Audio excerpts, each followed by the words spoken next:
And what's up? It's Pal Brady from Monkey Edge outside of the New York Custom Knife Show that's located in New Jersey because New York has gone commie.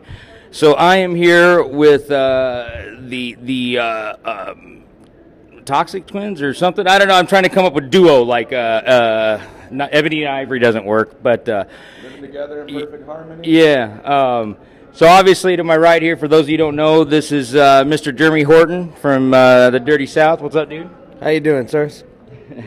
And to my left here, I got Mr. Brian Fellhoelter coming from the greatest state in the Union, Arizona. That is right, the greatest state in the Union. Obviously, you guys, for the show, the big talk was the collab, right? Known as the FTR. So why don't we... you know, since I drugged these guys in here, they didn't get any chance to prepare. So let's talk about how did this thing come down. Who wants to give us what was the genesis of this project? What was? All right, man. Like I said, I was drawing, and I wanted to do things. See, I don't make many knives. Okay, I mean, I'm pretty slow, and I work like a caveman. And I said, hey, I'm gonna draw this new knife. So I drew this knife, and I said, hey, Brian. I said, this thing is going to be really, really cool, but I can't make enough of them, and I need your help. Do you think you can help me out with this?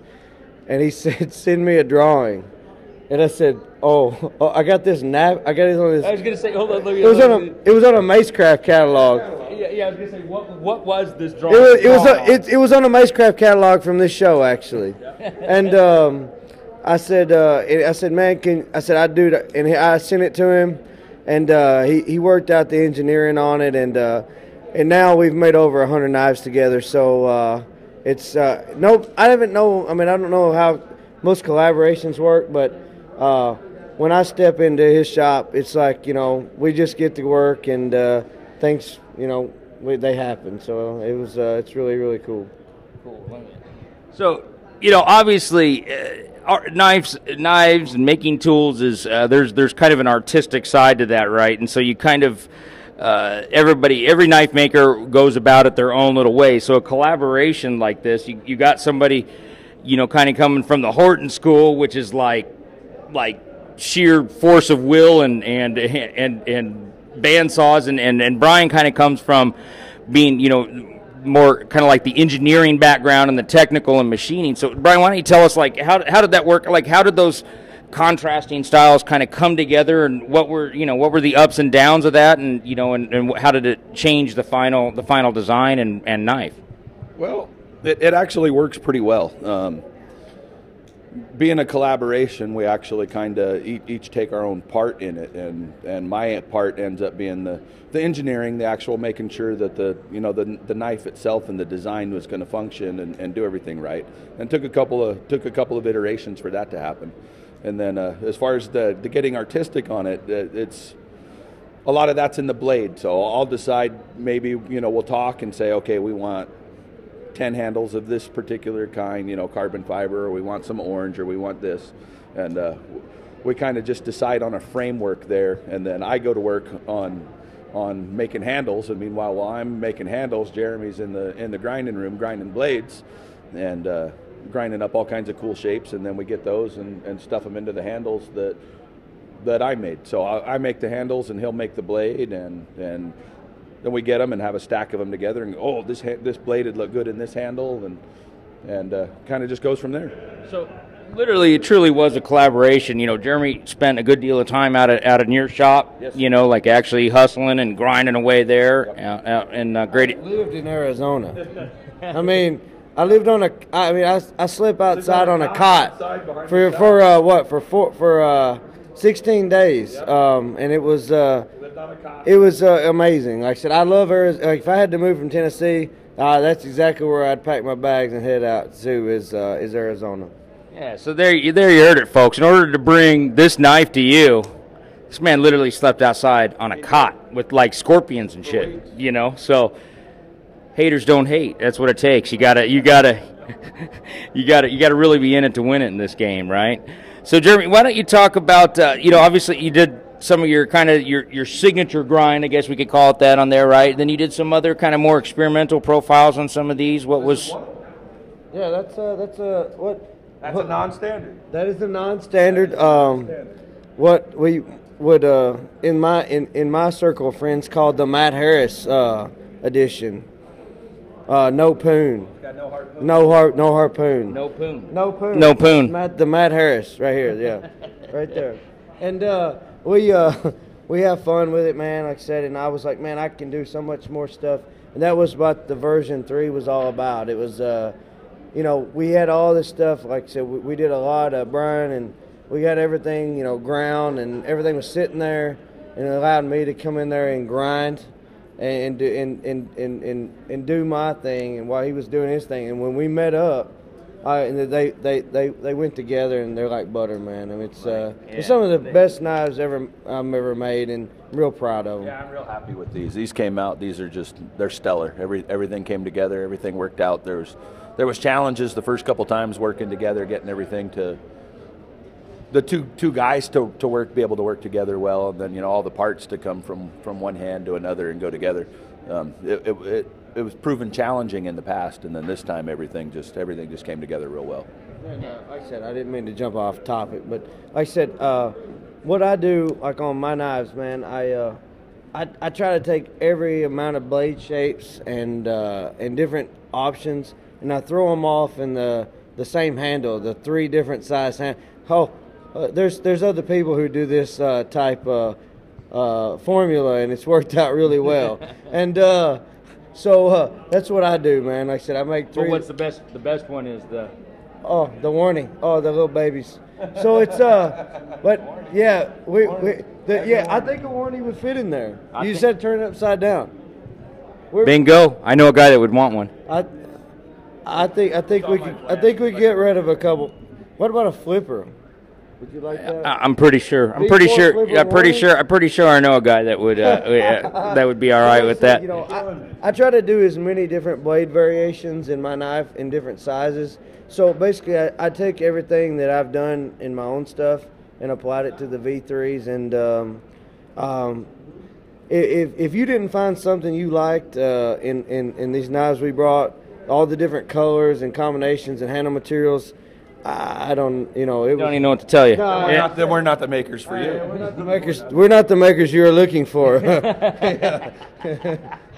So real quick here before we sign off, you know, getting these guys together, you know, like Ebony and Ivory, they work great together, but getting them together in one spot to sit down and do an interview is kind of like herding cats. But so first I'll go to pigs, man. Grease pigs. So Brian, what's next for the mighty Fellhoelter knives? Anything you can talk about? Pencils. I'm working on mechanical pencils to match up with the tie bolt. That's the big push and the next thing I'm doing. Other than that, I got a couple of non-knife projects. The only new things really coming right now are non-knife. Non-knife. Well, that's all you need to know right now. I'm working on a prototype for ProTech. I'm working on a prototype automatic that I'm hoping to deliver to ProTech in time for SHOT Show. And what are you doing in March? In March, I think I'm coming to some kind of monkey thing, but I haven't decided yet. Good. Wait, you haven't decided yet? What does that mean? Yeah, we're gonna correct that out in post. Hey, and all right. So, Mr. Horton, what's on the agenda, man? Well, because I know at Horton headquarters they have charts and graphs, right, and PowerPoint presentations. We have all kinds of organizational things. Charts. And we do. What's coming new?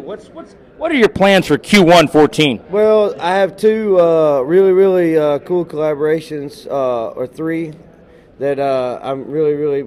The first thing, it looks like in January I'll be heading out to San Marcos, California, and doing. What the hell is in that rat hole? Nothing. It's just don't worry about it. It's just I'm heading out there and working with a friend of mine. And they have Chipotle's in San Marcos. Yeah, in San Marcos, maybe with some XLs and some beta titanium. And after that, I've got a little thing. I got to go with Jerry McGinnis. You don't say. Yeah, and then and I just finished drawing my friend Kirby Lambert, awesome knife maker, and I think we're gonna do something together. And so look at this. For everybody saying this guy's nuts, he's working with the top dogs in the business. I'm nuts. Yeah. I'm nuts. No problem. There's no problem with that. But yeah, for the 2014 for my stuff, man, it's TAC 5s, the 5-inch blade variation of my large knife. Batch of Warncliffs from Monkey Edge. Well, I don't really work in batches, but yeah, it's I might make. Well, actually, Michelle is actually getting a knife for her birthday, and that's if she behaves. That's a main priority for 2014 for me. What I have to start next week is I'm going to build a knife for with Summit Materials for St. Jude. We're going to do, like I said, me and Mick and Dwayne and Les George and Tom Mayo and John Graham, and we're all building knives at SM100, and we're going to raffle them off. We're going to auction them off and give 100% of the proceeds to St. Jude. So that's my main. That's awesome. Yeah, that's Summit. You working with Eric over there, and mm-hmm. Eric donated the material and took care of all of us, and we're going to take care of those kids. I mean, because that place hemorrhages money, and it's all for just a great cause. Yeah, those guys, that organization does a great job, and Eric and the gang at Summit are class act. So that's cool to see. You know, that level of talent in this business coming together for a cool project like that. And I think that's about it. I maybe just throw Mr. Horton on the spot. What are you up to in March? I'm coming to Arizona.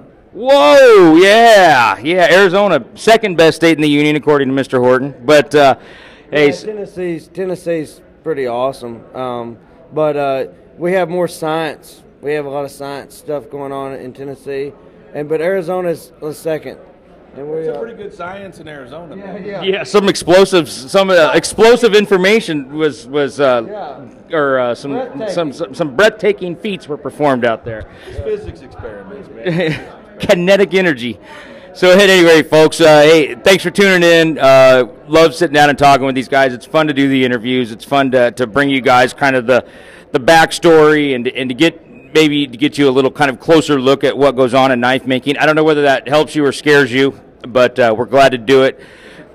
Yeah. So signing off from the New York Custom Knife Show that's located in Jersey because New York has gone commie. Thank you.